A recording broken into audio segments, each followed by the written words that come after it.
Here she is.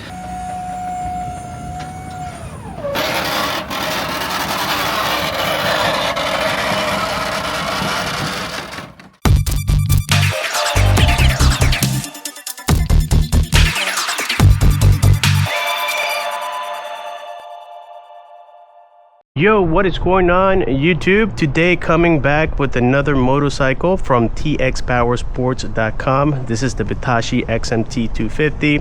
It is about to rain, so I'm going to try to do this as fast as possible. The difference between this particular motorcycle and others that I have unboxed, assembled, and reviewed is that, well, this one doesn't have to be assembled because it already came assembled from txpowersports.com. They said that they didn't have any on the crate, meaning unassembled, which is my preferred method. I like to assemble things myself. Of course, we're going to verify this and make sure everything is at standard. We know that sometimes the quality control on these Chinese motorcycles can be questionable, so it is always a great idea to check it on your own. This one here is a fuel injected motorcycle, 6-speed. It has a 223cc motor, and this one is a naked bike. It is actually the clone, almost the exact clone to the Honda CB150R. If you guys search that motorcycle, after you look at this one, you will notice how they have a lot of similarities, guys. So what we're gonna do here now is go ahead and unwrap this motorcycle, which again, it is supposed to be assembled. And now it says here red. Hopefully I didn't get the red. I asked for the white one. Let's see what happens. This one comes in blue. They come in black, white, and red. So you have 4 different color options. Let's see what color it is. Oh yes, it is the white color, as you guys can tell. Very, very cool. And it looks like the levers were exposed a little bit. It comes with the factory oil. What I do like, and I do appreciate, and I know a lot of you guys will as well, is the fact that we don't have to lift it to get the suspension on. Typically the rear suspension has 1 bolt that goes through and it is completely down, and the same thing here for the front side. Typically this is all unassembled and we have to put it together, sometimes even the fairings, guys. It is a tiny motorcycle in terms of size. Yes, it is bigger than a Grum clone, but it is a very nice and lightweight. I believe this particular bike is either in the upper 200 pounds or lower 300 pounds. It is a super lightweight bike. We do have 17-inch tires on the front and the rear, or rims should I say, and this one has a little keyhole on the back. Very cool looking. Let's go ahead and get this off the crate, guys, and I'll be right back. Well, so far from what I have inspected, most of the bolts and screws and nuts, all that good stuff, is so far tightened. The only thing I noticed is that the chain is a little bit loose. This has to have less play in it. I believe between 20-25 millimeters. That's more like 40-45 millimeters. So we had to already adjust the chain. Keep in mind that these chains are prone to stretch very, very quickly. This bike did come already with 7 miles on the odometer. It came with gas, it came with oil, fully assembled, but we just got to check the little things like the speedometer here. See, this little cap was off. As you can tell, the front came with 13 psi. It has to be at 32. That's good enough. The rear has to be at 36. It came with 21. Good. Well, when I unpacked it, on the handlebar we had this bag where inside it seems like we have the manuals for the engine mainly. I think these are the mirrors. The mirrors did not come installed with the bike, so these are it right here, and these look to be a size 14. And let's see what else we got on here. We have a set of tools. Okay, just standard stuff for like the spark plug and things of that nature. I think these are just tips on what to do and not to do. And that's what we get inside of the bag, guys. So let's go ahead and get the mirrors installed and see how they look. This is the right one. I think this was inside the blue bag. One comes inside of a white bag, the other one is in a blue bag. Now we're gonna do the left side. We just got the mirrors done. They don't look so bad, I think, but maybe adding ones that go on the actual handlebar, I think those will look a lot better. It looks like with the XMT we have engine guards. I'm not sure how solid these are, but at least they're there. You have a little shifter or foot pegs. It looks pretty good. We have our inverted forks. Let's go ahead and peel this off. It's always so good. Ah, yes. See, it says Consumer Choice Award of 2024. What do you guys think? Think that's true? It has rear hydraulic brakes, as you can tell. You have a little reservoir right here, which is already missing a little bit, I think. Check out the muffler. It is very nice and not too crowded. We do have a oil cooler. We have a 4-piston hydraulic brake on the front with a single disc. I think it's 24 horsepower if I remember correctly, maybe a little bit less. But I know the top speed on these is about 75 miles an hour. If you mod it a little bit, you might get up to 80, but you will have to change the gearing and all that good stuff, guys. Fender here seems to be a little bit flimsy. The rear seat comes off from here. It's an awkward position. And to take out the seat, we had to remove these two 8mm screws and the seat comes off. We have our hazard lights, turn signals. These are high beams, low beams, the horn, the flashers, kill switch, dedicated headlight switch here as well, and the little start button.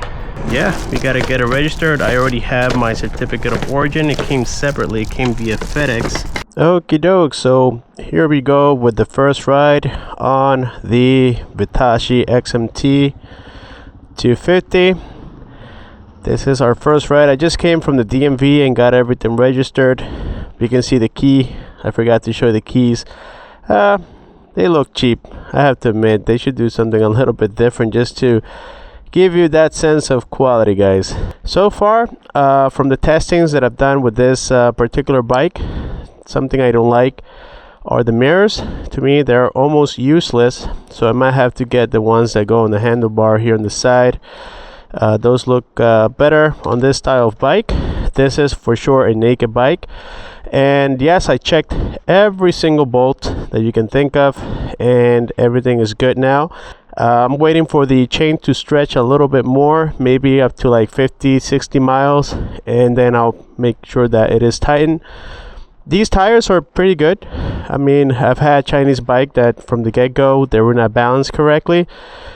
These appear to be quite okay. So this is a true 223cc. Let's go ahead and get it started. I did replace the oil. I added 10W50. It's a little thicker than normal. We do have about half a tank, and I got it with 7 miles, and now it has 12 miles. This is my first ride on the streets. And if you guys remember the Titan and the X Pro, all those bikes that I reviewed, even the GTO, the Vitacci GTO, also known as Jongwei, well, this one is a lot lighter, but it has about the same power, so that makes it slightly faster. I mean, it feels slightly better than those bikes just because of that reason, guys. Now, first and second are super short. Third is a little better.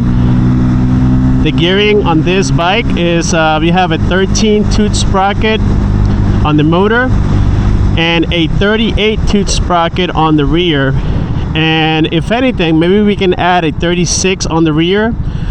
That'll make the first and second last a little longer, but on the front we don't have space. I already checked it last night. I opened it, and unfortunately, guys, we don't have a space to increase it,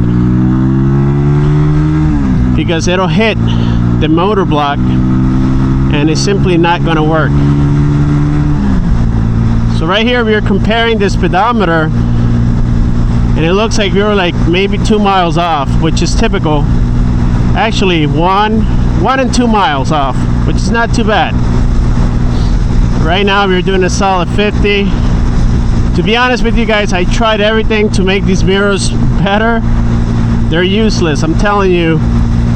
I'm gonna try to get something different, because that could be of safety concerns.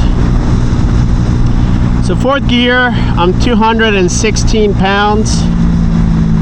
And I gotta say that it's handling pretty okay. I mean, these bikes, we know that they go up to 75 miles an hour, in which today I'm on my way to get a haircut. We're not going to do highway testings. That's going to be done on the review. But for now, you know, we're just going to have some fun with it. Fifth gear is like the overdrive when you are on smaller streets. Speed limit here is only 40 and I'm doing 49. It's okay. So if you want that motor to relax on break-in, not rev it high, well, yeah, higher gears is better. Like I said, fifth gear, and we're doing about 7,000 RPMs according to the tachometer. I did lower the suspension a little bit. I adjusted the nut that is on it, and well, basically what I did is just made it softer. It was a little bit on the stiffer side, guys. It is a short bike in the sense of the handlebars, so they feel more like on your belly, if I'm explaining that correctly. This in size, just to give you a better idea, it's like the middle brother of a Grom. It is not like a true naked bike where it feels heavier and bigger, but it's not as small as a Grom. So I would say this is like that middle troublemaker child. And yes, that's what we have here, guys. So the takeoff is not gonna, you know, make any wheelies or anything like that, but you can keep up with traffic easily. You can maybe pass a few cars if they're not speeding. I would say this bike is ideal to be, you know, around town. I think it's amazing for that purpose. I wouldn't recommend it for a daily driver on the highway. Talking about the throttle, I did adjust. There's like a little mechanism here right below it where you can adjust the slack. It came with a lot of slack, but now I made it, you know, to my opinion, I made it perfect. It's nice and responsive. This one is oil cooled as well. It came with that already installed with the X Pro that I had in the past. The 250, it didn't have it, and I had to install it. And I think, if I remember correctly, even the Titan didn't have it. The Titan did have the oil cooler. It was just the Vitacci, or not the Vitacci, the X Pro 250, the one that looks like a Ninja 300. I had it in white. That one was the only bike that didn't have an oil cooler, and I added one myself, which is exactly what we have here, guys. So far we know a few things about this bike. Is that, well, the speedometer is only about 2 miles off, which is not a big deal. The brakes are pretty good. Now we know that already. We know that the mirrors suck, so you got to get better mirrors for it. And it is a cheap transportation, guys. And these motors, I never heard anything so bad about them. Just make sure you break them in properly. Don't over rev it. Change the oil when needed. Just treat her nice, and she'll treat you nice, you know. By the way, I just want to let you know that we're using the brand new Insta360 Ace Pro 2. So we have a microphone inside of my helmet. Just let me know how it sounds. Now here's the interesting part, guys. There was already a small issue with this bike. It wasn't a big deal, besides making sure everything was tight. Is that inside of the gas tank, there's this it's like breather tube, right, that goes from the top all the way to the bottom, and then it has like a breather hose that goes on the bottom side of the gas tank. Well, I was hearing this rattle noise every time I rev it, you know, when I was like taking off and I was doing like 8,000 RPMs. There was this rattle and I couldn't figure out, you know, I took out the fairings, which is super easy. I took, you know, the bike quite apart and I just couldn't find it. You know, of course, I was going to do that anyways because I wanted to make sure that everything on the inner side of the fairings was nice and tight. So I checked each and every one of them. Every Chinese bike that I get, even my Japanese bike, I checked every single one of them because you just never know. But anyways, I took the tank apart, I emptied the gas that was in it, and upon inspecting it, I thought it was the gas gauge, the float as they call it, which is separate from the pump. I thought it was that, and no, it wasn't that. I checked the pump itself, the fuel pump, and it wasn't that either. Then I took everything out, right, the float and the pump, and I started tapping on the gas tank, and I could hear the rattle. So I was looking for something. I mean, something was loose. So I look at that pipe that I'm telling you about, and sure enough, that's what it was. So it was like kind of like loose on the top part because it's welded on the bottom of the gas tank, but it was rattling on the top. So what I did to fix it is that I grabbed a screwdriver, and with the handle part of it and a hammer, I put the handle part so that it wasn't too rough on the gas tank. And what I did is that I tapped it, you know, I kind of like bended the gas tank on the top where the tube connected. So by bending it, it created this pressure on that pipe, and now it doesn't vibrate. So that was the fix. And I told Texas Power Sports, or txpowersports.com, and they responded immediately. That's why I keep reviewing for them. These guys are very, very good when it comes to customer service. They offered a gas tank replacement. I said, look, I found the issue. If it happens again, at least you know what it is. So, you know, what I'm trying to say is if you guys are wanting to get into one of these bikes, then you must understand that wrenching and checking your bike, it's part of what you're going to have to do with these bikes. If you're not okay with it, then I hate to say it like this, and not in a rude way, then Chinese bikes are not for you. Go buy a Kawasaki, a Honda, Suzuki. Go buy something else. But don't buy this because you're going to be extremely, extremely disappointed in the sense that you're going to have to do all this work consistently, guys.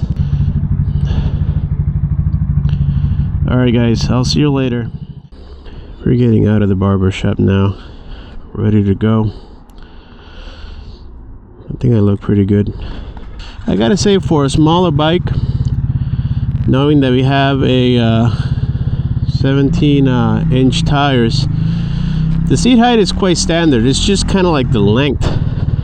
The length is just a little bit on the shorter side. I love it. I was getting a lot of compliments at the barbershop. It's kind of cool. So getting back here to the bike, RPMs are pretty good. They're normal.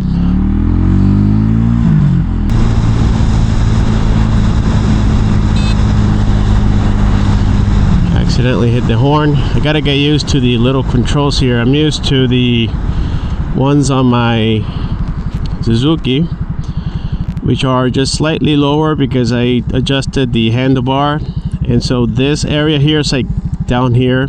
So if you look, this is like up here. I like it lower just because of the way I ride. This bike can handle tall people. I am 5'10" with shoes, 5'10", and I am tippy-toeing a little bit. So I would say it can handle a person, you know, 6'3", 6'4". But then if you're too short, if you're below 5, you're looking for trouble unless you're looking to lean over. It looks like it's gonna do great on gas. Some upgrades I might do, I don't know, I might. It's gonna be the levers and the mirrors for sure. The mirrors are a priority.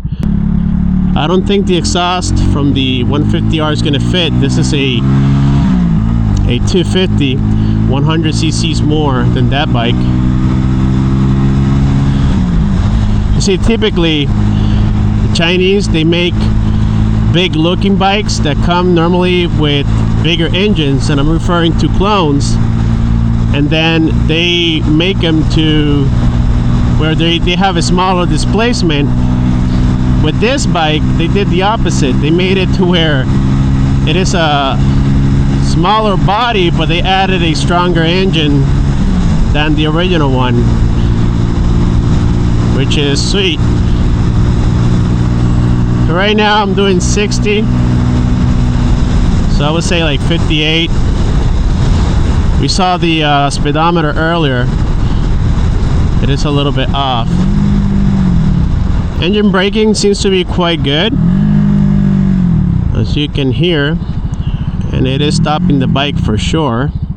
With these bikes in the past, with this same engine, we had issues to where at this point in a traffic stop, it would stall, whether I was trying to accelerate or just idling. With this one, I haven't had one issue yet, guys. Unless I clutch it too much,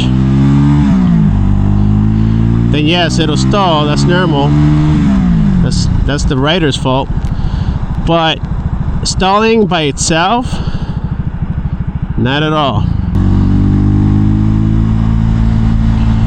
Some people are suggesting that I remove the airbox and get a better exhaust. But the thing about these bikes, guys, you need to understand something. These are 250s. I mean, you can't get a miracle. Yes, you might get a couple of miles. I know I'm gonna get more top end speed when it breaks in, but then you're looking at making all this investment, and if you want this bike as a startup bike, which I recommend, it's not too heavy and it's not too small, so you don't want to put a lot of money into it. I mean, between the airbox removable, well, that one is free, but then you have to tune the ECU. That's going to cost you money. An exhaust is going to cost you money, and in the end, all you're going to gain is maybe 5 or 6 miles an hour. So you might top out at like maybe 80, and to me it's just not worth it. Save that money, enjoy this little bike. You might even keep it around as a town bike, and then just buy something bigger later on. But don't put too much money into this, because remember, the resale value of being a Chinese bike is going to decrease as well, so you're just throwing money at it and losing it.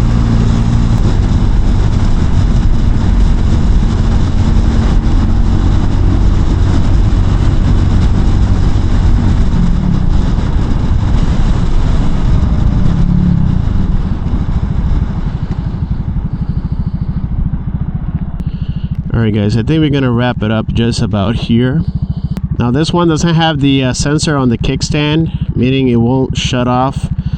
Even if you're in gear, you put the kickstand out. That is it for our first on-video ride of the Vitacci XMT 250. So far, I have high hopes for this one. No issues besides the ones that I already mentioned. I did get the fender eliminator. This fender eliminator is from a Honda CB150R. It fits right on, so that means that we have a very close replica to the real deal. You can see everything bolted on, no mods, no nothing. I just took off the old one. I didn't use the stock turn signal. These came with this particular piece. I'm going to leave the link down below, and it was all a plug and play, very easy. It took me maybe like 45 minutes to do the whole thing, and yeah, that was it, guys. Stay tuned to the channel. I'm gonna bring more content about this bike after it breaks in.